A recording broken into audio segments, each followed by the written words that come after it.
The SOS was clear. Help us. Humanity sent its Deathworlders. The emergency beacon cut through the peaceful silence of the Galactic Council's monitoring station like a scream in the night. Communications Officer Zethkara's 4 eyes widened as the distress signal flooded her screens with desperate pleas for help. Elder Council, we have an urgent transmission from the Kepler 442 system, she announced, her voice trembling with barely contained panic. The message was being broadcast on every emergency frequency simultaneously, something that hadn't happened in over 3 centuries. Elder Vorthak, a massive creature with crystalline skin that reflected the chamber's blue light, slowly turned his ancient head toward the communications station. His species, the Althari, had overseen galactic peace for millennia, and very few things could disturb his usual calm demeanor. "Play the transmission," he commanded, with the authority of someone who had witnessed the rise and fall of countless civilizations. The speakers crackled to life, filled with static and the unmistakable sounds of battle. Explosions echoed in the background as a desperate voice broke through the chaos. "This is Governor Millex of the Kepler 442 colony. We are under attack by the Vrikari horde. Our defenses are failing. They've already consumed 3 of our outer settlements. Please, anyone who receives this message, we need immediate assistance. We have women and children here.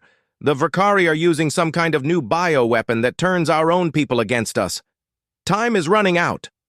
The transmission dissolved into static, then repeated from the beginning. The emergency beacon had been set to loop continuously until help arrived, or until the power source died. A heavy silence fell over the council chamber. Every member present knew exactly what the Vrikari horde represented. They were the galaxy's most feared enemy, a race of insectoid creatures that consumed entire worlds, leaving nothing but barren rock in their wake. What made them truly terrifying wasn't just their numbers, but their ability to adapt and evolve rapidly, incorporating the biological traits of their victims into their own genetic structure. Elder Threnix, whose people had barely survived a Vrikari attack 200 years ago, was the first to break the silence. The Kepler 442 system is 3 days away at maximum hyperspace velocity. By the time any of our fleets arrive, there will be nothing left to save. The Zelthons have the closest military installation, offered another council member, though her tone suggested she already knew the futility of that option. "The Zelthons are pacifists," Elder Vorthak replied grimly. "Their ships are designed for exploration and research, not warfare. They would be slaughtered before they could even establish orbit." As the council members discussed their limited options, Communications Officer Zethkara noticed something unusual on her secondary monitoring screen. "Elder Vorthak, I'm detecting a response transmission. Someone is answering the distress call." "Who?" the Elder asked, leaning forward with interest. Zethkara's tentacles danced across her control panel as she traced the signal's origin. "The transmission is coming from the Sol system. It's from the humans." A collective gasp echoed through the chamber. The humans were relatively new to the galactic community, having achieved faster-than-light travel only 50 years ago. Most species considered them a curiosity at best, a minor annoyance at worst. They came from a world so hostile that most galactic citizens couldn't survive there for more than a few minutes without environmental suits. "The Deathworlders?" Elder Threnix asked in disbelief. "What could they possibly offer? They don't even have a proper military fleet." "Should I put their transmission through?" Zethkara asked, uncertainty clear in her voice. "Do it," Elder Vorthak commanded, his curiosity overriding his skepticism. A new voice filled the chamber, clear and confident despite the obvious tension of the situation. "This is Admiral Sarah Chen of the United Earth Defense Force. We have received the distress call from Kepler 442. We are dispatching immediate assistance." The voice paused for a moment before continuing with a tone that sent chills through even the most experienced council members. To the Vrakari horde currently attacking innocent civilians, this is your only warning. Withdraw immediately or face the consequences. Elder Vorthak activated his own communication system. Human vessel, this is the Galactic Council. We appreciate your enthusiasm, but the Vrakari horde is beyond your capabilities. They have destroyed civilizations far more advanced than yours. We strongly advise you to reconsider this course of action. The response came immediately, without hesitation. With respect, Elder, we've reviewed all available data on the Vrakari. We understand the threat they represent. Our response stands. How many ships are you sending? Elder Threnix inquired, his tone suggesting he expected an answer that would confirm his low opinion of human military might. 3. The silence that followed was deafening. Elder Vorthak was certain he had misheard. Did you say 3 ships? That's correct. The UES Retribution, UES Vengeance, and UES Fury. Estimated arrival time at Kepler 442 is 14 hours. Before anyone could respond, the human transmission ended, leaving the council chamber in stunned silence. Elder Threnix was the first to speak, his voice filled with a mixture of disbelief and pity. 3 ships? Against the Vrakari horde? Are these humans suicidal? Perhaps their mathematics are different from ours, suggested another council member. Maybe they don't understand the scale of what they're facing. Elder Vorthak remained silent, lost in thought. He had made it a point to study every species that joined the galactic community, and humans had proven to be unique. Their home world, Earth, was classified as a class thought the Deathworld, one of the most hostile environments known to support intelligent life. The gravity was crushing, the atmosphere was corrosive to most species, and the weather patterns were so violent that they regularly destroyed entire regions. Yet somehow, humans had not only survived on this nightmare world, they had thrived. They had fought their way to the top of their planet's food chain, despite being weaker, smaller, and less armored than many of their predators. What they lacked in natural weapons, they made up for in cunning, persistence, and an almost supernatural ability to adapt to any situation. Communications Officer Zeth Kara, he said finally, open a channel to all observation posts in the Kepler 442 system. I want real-time monitoring of this situation. Yes, Elder. Should I also contact the families of the human crews to express our condolences in advance? Elder Vorthak's crystalline features shifted into what might have been a smile. Not yet. Let's see what these Deathworlders are truly capable of. Meanwhile, 14 hours away from Kepler 442, Admiral Sarah Chen stood on the bridge of the UES Retribution, studying the tactical display that showed the Vrakari fleet in all its terrifying glory. 300 ships, each one a kilometer long and bristling with bioorganic weapons that could strip the flesh from bone in seconds. Admiral, called out Lieutenant Commander Marcus Webb from the weapons station, we're receiving updated intelligence from the colony. The Vrakari have deployed their conversion virus. They're turning captured colonists into bioweapons. Chen's jaw tightened. She had read the classified reports about the Vrakari's most horrific tactic. They would capture civilians and inject them with a virus that rewrote their genetic code, turning them into mindless drones that attack their former friends and family. It was psychological warfare at its most cruel. Any word from Earth Command about reinforcements? Asked Captain Rodriguez from the UES Vengeance. Negative, Chen replied. The nearest battle group is 3 weeks away. It's just us. 3 ships against 300, muttered Commander Patricia Stone from the UES Fury. I've faced worse odds. When? Lieutenant Commander Webb asked skeptically. Tuesday, Stone replied with a grin that would have terrified any sane person. Admiral Chen allowed herself a small smile. This was why she had specifically requested crews from Earth's military special forces. These weren't just soldiers. They were survivors from humanity's most unforgiving environments. Stone had grown up in the Arctic wastelands of New Siberia, where temperatures regularly dropped to -60 degrees Celsius.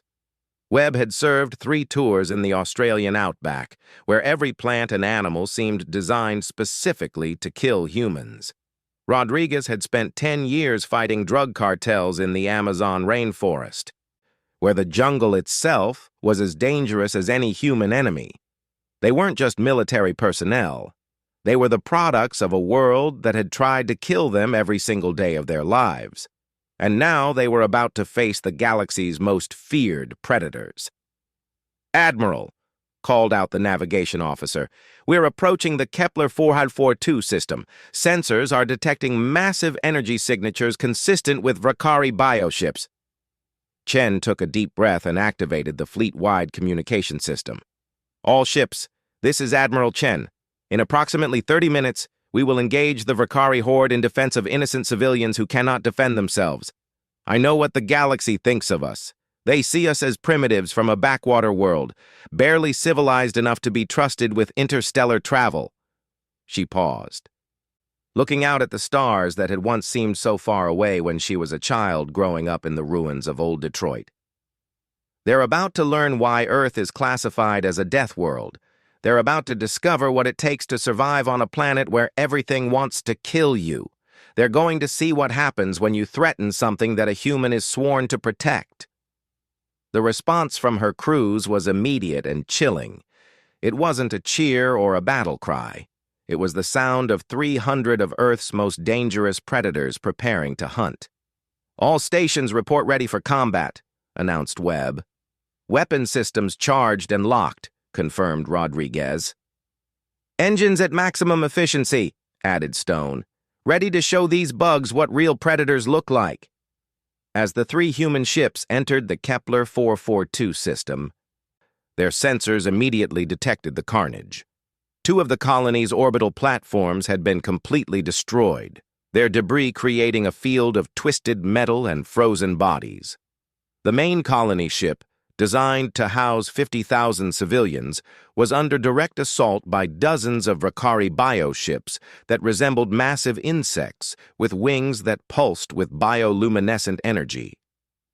"Admiral," reported Webb, his voice tight with controlled anger, "I'm detecting thousands of life signs on the colony ship, but many of them are changing. The bioweapon is spreading fast." Chen's hands clenched into fists. She had seen footage of what happened to Vakari victims. The conversion process was agonizing and irreversible, turning loving parents into monsters that would hunt their own children. "Time to transmission range?" she asked. 30 seconds, Admiral." Chen activated the broad-spectrum communication array, ensuring that her message would reach every Vakari ship in the system, as well as any Council observers who might be monitoring the situation. "Attention, Vakari Horde. This is Admiral Sarah Chen of the United Earth Defense Force. You have 30 seconds to withdraw from this system and release any civilians you have captured. This is your only warning." The response came quickly, transmitted in the clicking, chittering language of the Vakari, followed by a translation generated by the ship's computer. "Weak mammals from distant world. You will provide excellent genetic material for our evolution. Surrender now, and your death will be quick." Chen looked around the bridge at her crew. Every face showed the same cold determination that had carried humanity through ice ages, plagues, and countless wars. "Well," she said with a smile that would have made a great white shark nervous, "they were warned." The SOS was clear. Help us. Humanity sent its Deathworlders. The first shot came from the UES Retribution, and it defied everything the galaxy thought it knew about human technology. Instead of the primitive kinetic weapons or basic energy beams that most species expected, the human ship unleashed something that made veteran Council observers reach for their emergency transmitters. A lance of pure white energy, impossibly focused and controlled, punched through the bio-armor of the lead Vakari vessel like it was paper. The alien ship, which had weathered attacks from entire fleets, simply ceased to exist. There was no explosion, no debris field. One moment it was there, the next it was gone, leaving only empty space and the shocked silence of 300 Vakari commanders who had never seen one of their ships destroyed so easily. "What in the void was that?" Elder Threnix whispered from the Council monitoring station, his voice barely audible. Communications Officer Zeth Kara was frantically checking her instruments. "The energy output was impossible. My sensors must be malfunctioning. According to these readings, that single shot contained more focused energy than our entire defense grid." Elder Vorthak said nothing, but his ancient mind was racing. He had lived long enough to see the rise of dozens of supposedly advanced civilizations, and he knew that truly dangerous species rarely revealed their full capabilities until absolutely necessary. In the Kepler 442 system, the Vakari horde was experiencing something they had never encountered in their 3,000-year rampage across the galaxy: genuine fear. The bioships began to cluster together, their organic hulls pulsing with aggressive bioluminescence as they tried to understand what had just happened to their sister ship. Admiral Chen watched the enemy formation shift and smiled grimly. "Target analysis, Lieutenant Commander Webb. 300 ships total, Admiral. They're organizing into a traditional swarm formation, probably expecting us to retreat after our surprise attack." Webb's fingers danced across his targeting computer. "They clearly don't understand human psychology." "Captain Rodriguez, status of the colony ship?" Rodriguez's voice came through the comm with its usual calm precision. "Civilian vessel is still intact, but barely. I'm reading massive hull breaches and life support failure across multiple sections. The bioweapon contamination is spreading, but slowly. We might have an hour before it reaches critical mass." "Commander Stone, what's your assessment of their fleet composition?" Stone's reply carried the cold calculation of someone who had spent years hunting predators in Earth's most unforgiving wilderness. "Mix of assault vessels, bioweapon platforms, and what look like conversion ships. The assault vessels are fast but lightly armored.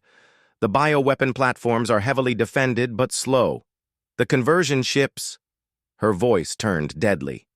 "Those are the ones turning civilians into weapons. Recommend priority targeting." Chen nodded. The conversion ships were an abomination that violated every principle humanity held sacred. The idea of turning children into weapons against their own parents was something that awakened the most primal protective instincts of any human. "All ships, execute Pattern Omega. Let's show them how apex predators hunt." What happened next became the subject of military analysis for generations. Instead of engaging in the traditional line formation that most galactic navies used, the 3 human ships spread out and began moving in a pattern that seemed almost random to outside observers. But to anyone familiar with Earth's deadliest predators, it was immediately recognizable as a coordinated pack hunt. The UES Retribution took the role of the Alpha, drawing the attention of the main Vakari force with a series of devastating long-range strikes that destroyed ship after ship with surgical precision. The alien vessels, designed to overwhelm enemies with numbers, found themselves unable to close the distance as their ranks were methodically decimated.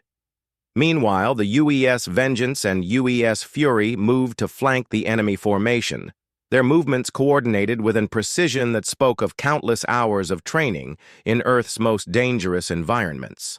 They struck at the edges of the Vakari swarm, targeting the conversion ships with a focused fury that surprised even their own crews. "Direct hit on conversion ship 7, reported Rodriguez. "That's another one down." But the Vakari were not helpless prey. As the initial shock wore off, they began to adapt with the rapid evolution that had made them the galaxy's most feared enemy. Bioweapon platforms turned their organic cannons toward the human ships, releasing clouds of corrosive acid and flesh-eating viruses that had destroyed countless civilizations. "Incoming bioweapon barrage," warned Webb. Multiple vectors, all targeting our position.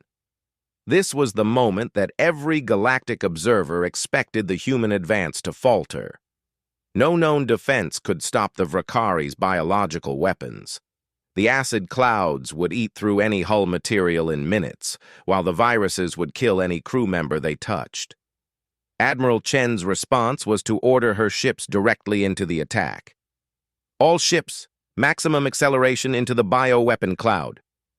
Execute Death World Protocol 7. Elder Vorthak's crystalline features paled as he watched the human ships dive directly into what should have been certain death. Have they lost their minds? Those weapons will kill them in seconds! But as the human ships emerged from the other side of the bioweapon cloud, completely unaffected, the council chamber fell into stunned silence. The hull plating on all three ships was glowing with an energy field that seemed to neutralize any biological attack on contact. How? Was all Elder Threnix could manage. Communications Officer Zeth Kara was reading her instruments in disbelief. The energy field around their ships, it's generating some kind of sterilization effect. It's killing every biological agent that comes into contact with it. What the Council observers didn't know was that humanity's experience with biological warfare went back thousands of years. From the plagues of the medieval period to the bioweapons of the 21st century, humans had been forced to develop defenses against biological attacks that would devastate any other species. The sterilization fields around the human ships were based on technology originally developed to clean up Earth's polluted cities. But the Vrakari's real shock came when they tried their most devastating weapon, the neural override virus. This particular biological agent was designed to take control of enemy crew members, turning them into unwilling allies who would sabotage their own ships from within. The virus struck the human crews directly, bypassing all their technological defenses and attacking their nervous systems. For a moment, it seemed like the Vrakari had finally found a weakness in the Deathworlders' defenses. Then something unprecedented happened. "Admiral," reported Webb, his voice filled with amazement, "the neural override virus has had no effect on our crew. In fact, our immune systems seem to be breaking it down and learning from it." Chen raised an eyebrow. "Learning from it?" "Yes, ma'am. Medical reports that our enhanced immune systems are not only neutralizing the virus, but incorporating its beneficial adaptations. Our reaction times have improved by 12%, and our sensory acuity is up 8%. What the Vrakari had discovered, to their horror, was that humans were the product of a world so hostile that their immune systems had evolved to not just resist biological attacks, but to benefit from them. Earth's environment had forced humanity to develop defenses against everything from viruses to radiation to toxins that would kill most galactic species instantly. The neural override virus, which had conquered dozens of civilizations, was being treated by human immune systems as just another pathogen to be defeated and learned from. "Ma'am," called out the communications officer, "we're receiving a transmission from the Vrakari fleet. They're demanding to know what kind of biological enhancements we're using." Chen's smile was cold as Arctic ice. "Tell them we're not enhanced. This is just what natural selection looks like when it happens on a death world." The battle continued for another hour, but the outcome was never in doubt after the Vrakari's biological weapons failed. The alien fleet, designed to overwhelm through numbers and biological superiority, found itself outgunned, outmaneuvered, and completely outmatched by 3 ships from a species they had dismissed as primitive. The UES Fury lived up to its name by executing a maneuver that became legendary in military circles.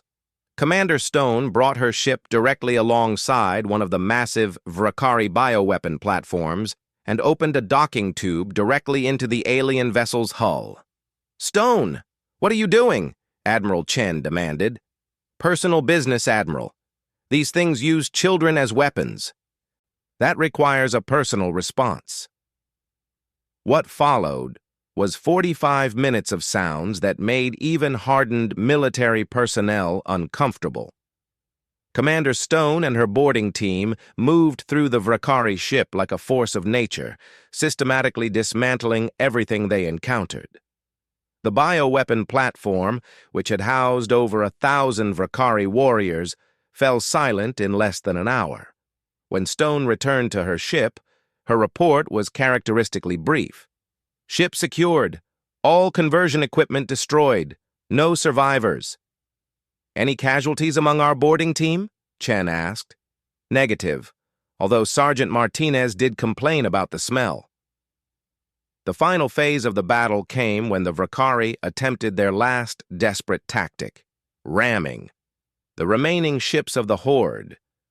Their bioweapons useless and their conversion technology destroyed, tried to overwhelm the human vessels through sheer mass and numbers.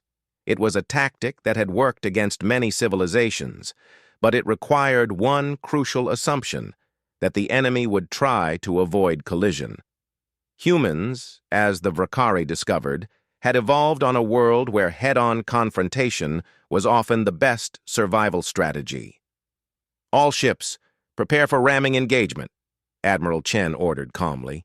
Remember your Earth survival training. Sometimes the only way out is through.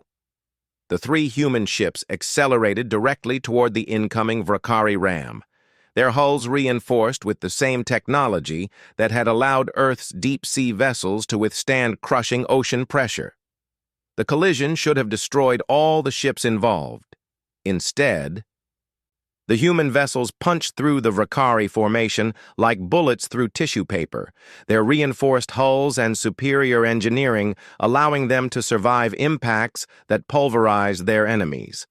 When the debris finally cleared, only 3 ships remained active in the Kepler 442 system. Damage report, Chen requested. Minor hull scoring on all ships, reported Rodriguez. Nothing that can't be fixed with a good paint job. Civilian rescue status? Rescue shuttles are already en route to the colony ship, confirmed Stone. Medical teams report that the bioweapon contamination can be neutralized with standard human antibiotics.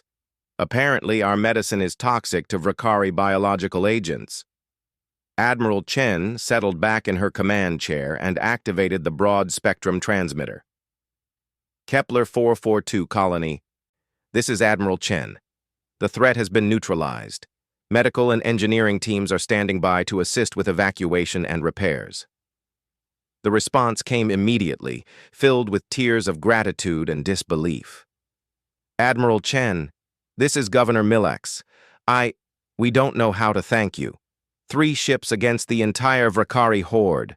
No one thought it was possible. Governor, Chen replied gently, we're humans. Impossible is just another word for Tuesday. Back at the Galactic Council monitoring station, Elder Vorthak was staring at his instruments in complete silence. Around him, council members were frantically trying to understand what they had just witnessed. Elder, Communications Officer Zethkara said quietly, I'm receiving requests from 17 different species asking for detailed reports on human military capabilities. And I'm getting emergency session requests from the Defense Committee, added another aide. They want to know if humans represent a threat to galactic security. Elder Vorthak considered this for a long moment. In the span of a single day, humanity had accomplished what entire battle fleets had failed to do. They had not just defeated the Vrakari horde, they had made it look easy, but more importantly, they had done it to protect people they had never met, from a world they had never seen, for no reason other than because those people needed help. Send a message to the human admiral, he said finally. Invite her to address the full Galactic Council. It's time we had a proper conversation with these Deathworlders. As the 3 human ships began their journey home, carrying with them the grateful civilians from Kepler 442, Admiral Chen couldn't help but smile. Humanity had just announced its presence on the galactic stage in a way that no one would ever forget.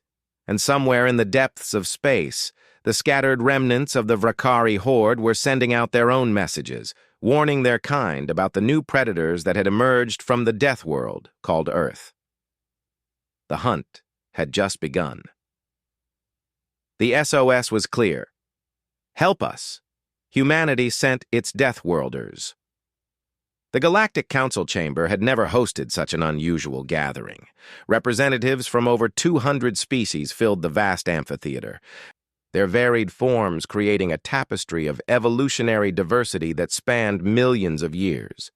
Yet every eye, sensor, and sensory organ was focused on a single figure standing at the center podium. Admiral Sarah Chen looked remarkably ordinary compared to the assembled delegates. No crystalline skin like the Althari, no multiple arms like the Zephyrians, no bioluminescent patterns like the Aquatic Coalition. She was simply human, wearing a plain military uniform that seemed almost primitive compared to the advanced materials and energy fields that clothed the other representatives. But everyone present had seen the recordings from Kepler 442. They had watched 3 human ships accomplish what their combined fleets had been unable to do. The question that hung in the air like a toxic cloud was simple. Were humans allies or the galaxy's newest threat? Elder Vorthak activated the chamber's translation matrix, ensuring that every word would be understood by every species present. Admiral Chen, thank you for accepting our invitation to address the Council. Your recent actions at Kepler 442 have raised many questions about human capabilities and intentions. Chen stepped forward, her movements displaying the careful balance between respect and confidence that marked all successful diplomats. Elder Vorthak, honored delegates, I'm grateful for the opportunity to speak with you today. I understand that our intervention at Kepler 442 has caused some concern. A chittering sound erupted from the insectoid delegation, translated by the Matrix as, "Concern is insufficient. Fear is more accurate. 3 primitive vessels destroyed the Vrakari horde. This defies all known military doctrine." Admiral Chen nodded acknowledgement. Delegate Krexthar, I understand your confusion. But perhaps the real question isn't how we did it, but why we did it. This prompted a wave of discussion throughout the chamber. Elder Threnix leaned forward, his massive form casting shadows across the nearest delegates. Admiral, forgive my directness, but your species has been members of the galactic community for only 50 years. The Kepler 442 colony contained no humans. You had no economic interest, no territorial claims, no strategic advantage to gain. Why did you risk 3 of your ships for strangers? The question seemed to surprise Chen, and for a moment she looked genuinely puzzled. Sir, with respect, why wouldn't we? People were in danger. They called for help. We answered. The silence that followed was profound. Delegate Serena of the Reptilian Confederation spoke first, her words carrying the weight of ancient wisdom. Admiral, most species calculate risk versus reward before engaging in military action. What was your calculation? There wasn't one, Chen replied simply. When someone needs help, you help them. It's not complicated. This response triggered what could only be described as an uproar. Representatives began speaking simultaneously in dozens of languages, creating a cacophony of confusion that took several minutes for Elder Vorthak to restore to order. Admiral, he said, once quiet had returned, perhaps you could explain human military doctrine? Your ships demonstrated capabilities that our best scientists cannot explain. Chen considered this carefully. Elder, I think there might be some misunderstanding about what you witnessed. We didn't use advanced alien technology or secret weapons. Everything we deployed was based on our natural environment and the challenges we've faced on Earth. She activated a holographic display that showed Earth in all its terrifying glory. The assembled delegates recoiled as they saw continent-spanning storms, volcanic eruptions that could be seen from space, ice ages that lasted for millennia, and oceans that could swallow entire land masses. This is our home world, Chen continued.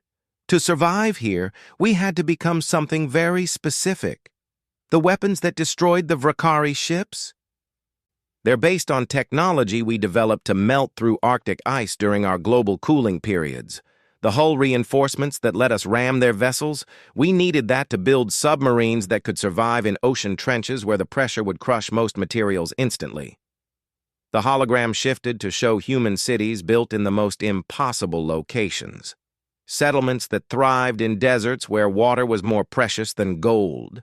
Communities that flourished in polar regions where the air itself could freeze, and metropolises that existed in harmony with active geological disasters.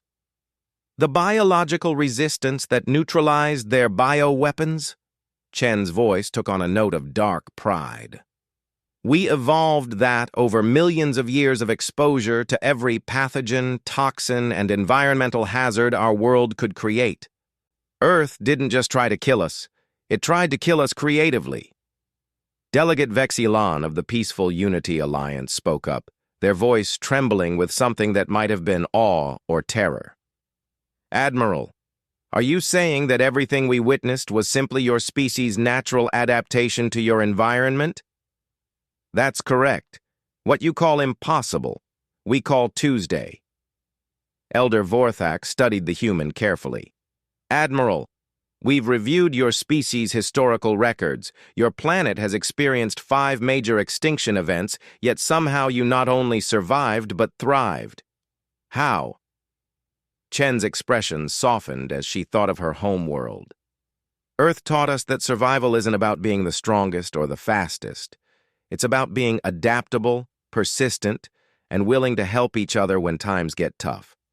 We learned that the only way to survive on a world that wants to kill you is to make sure that no one faces the danger alone. She gestured to the assembled delegates. Every species here evolved on worlds that allowed them to specialize. You became experts in energy manipulation, bioengineering, crystal technology, telepathy. You had the luxury of developing along single paths because your environments were stable enough to permit that specialization. The hologram showed Earth's history, ice ages, asteroid impacts, supervolcanic eruptions, and magnetic pole reversals. We never had that luxury. Earth forced us to become generalists. We had to master fire to survive the ice ages, develop medicine to fight the diseases, create engineering to build shelter against storms, and form social bonds strong enough to carry us through disasters that would destroy entire civilizations. But the Vrakari horde was the galaxy's most feared enemy, protested Delegate Yurntai. They had conquered dozens of advanced civilizations. Chen nodded gravely. Yes, and that was their weakness. The Vrakari became so successful by specializing in biological warfare that they never learned to adapt when that specialization failed them. When they encountered a species that had evolved specifically to survive biological attacks, they had no backup plan. She paused, looking around the chamber at the hundreds of alien faces staring at her. That's the difference between predators and survivors. Predators are very good at killing specific prey in specific ways. Survivors learn to handle anything the universe throws at them. Elder Threnix leaned back in his seat, his massive frame suddenly seeming less intimidating. Admiral, your species' reputation as Deathworlders, is it accurate? I suppose that depends on your perspective, Chen replied with a slight smile. From our point of view, we're just people doing our best to get along. From the perspective of the universe, well, we're the species that looked at a world trying to kill us and decided to make it our home instead of finding somewhere easier to live. The chamber fell silent as this sank in. Delegate Krexthar of the Insectoid Alliance spoke carefully. Admiral, there are some among us who fear that your species might become aggressive toward the galactic community. Chen's expression hardened. Delegate, I want to be very clear about something. Humans fight when we're threatened or when innocents are in danger. We fought the Vrakari because they were murdering civilians. We fight predators, not neighbors. She activated another holographic display, this one showing Earth's military history. Yes, we have a violent past. We fought each other for resources, territory, ideology, and sometimes just because we were scared and angry. But do you know what we learned from all that fighting? The display shifted to show human peace treaties, international cooperation, and joint efforts to solve global problems. We learned that fighting among ourselves is a waste of energy that could be better spent dealing with the real threats. We learned that cooperation is stronger than competition. We learned that our greatest strength isn't our ability to destroy, but our ability to protect. Elder Vorthak studied the data streaming across his screens. Admiral, our intelligence suggests that your species maintains significant military capabilities despite having no current conflicts with other human nations. That's correct, Chen confirmed. We maintain our military for the same reason we maintain fire departments, not because we expect to use them every day, but because when you need them, you really need them. She looked directly at the Elder. The galaxy is a dangerous place. There are threats out there that make the Vrakari look like a minor inconvenience. We've seen evidence of dark energy entities, reality-warping phenomena, and things that exist between dimensions. Someone needs to be ready to face those threats when they emerge. This triggered another wave of discussion throughout the chamber. Most species preferred to ignore the darker possibilities lurking in the spaces between stars, but humans seemed to approach them with the same practical mindset they applied to everything else. Admiral, said Delegate Serena, what do humans want from the galactic community? Chen smiled, and for the first time since entering the chamber, she seemed completely relaxed. What we've always wanted: to learn, to grow, to help where we can, and to make friends with our neighbors. We're not interested in conquest or domination. We've already got the most challenging world in the galaxy to keep us busy. And if other threats arise, other enemies like the Vrakari, asked Elder Threnix. Then we'll deal with them, Chen replied matter-of-factly. That's what humans do. We face problems head-on, adapt to whatever the situation requires, and we never give up. It's not heroic or noble. It's just who we are. Elder Vorthak stood, his crystalline form catching the chamber's light and throwing rainbow patterns across the walls. Admiral Chen, on behalf of the Galactic Council, I thank you for your honesty and your service. The Council will need time to discuss what we've learned today. As Chen prepared to leave, Elder Vorthak spoke again, more quietly this time. Admiral, one final question. After witnessing your capabilities, some species will inevitably seek to test themselves against humanity. How should they expect you to respond? Chen paused at the chamber's entrance, considering her words carefully. Elder, there's an old human saying that might answer your question. We sleep peacefully in our beds because rough men stand ready to do violence on our behalf. The key word there is peacefully. We prefer peace, we hope for peace, and we'll work for peace whenever possible. Her expression grew serious. But we're the species that survived on a world where everything wanted to kill us. We're the people who looked at the most hostile environment in the galaxy and called it home. Anyone who mistakes our preference for peace as a sign of weakness will discover very quickly why Earth is classified as a death world. With that, Admiral Chen left the chamber, her footsteps echoing in the profound silence that followed. Hours later, as the council delegates filed out of the chamber, Elder Vorthak remained at his station, reviewing the recordings of the session. Communications Officer Zeth Kara approached hesitantly. Elder, what are your thoughts on the humans? Vorthak was quiet for a long time before responding. I think, Officer Zeth Kara, that the galaxy just became a much safer place for those who mean no harm, and a much more dangerous place for those who do. He gestured toward the display showing Earth spinning peacefully in its star system. They're not conquerors or destroyers. They're guardians. They're the species that the universe created to stand between civilization and the darkness. Should we be afraid of them? She asked. Elder Vorthak's crystalline features shifted into what might have been a smile. No, officer. We should be grateful that they're on our side. As news of the council session spread throughout the galaxy, the response was immediate and varied. Some species reached out to establish stronger diplomatic ties with humanity. Others began developing defensive technologies in case the humans ever turned aggressive. A few simply updated their star charts to mark the Sol system as a region to approach with extreme caution.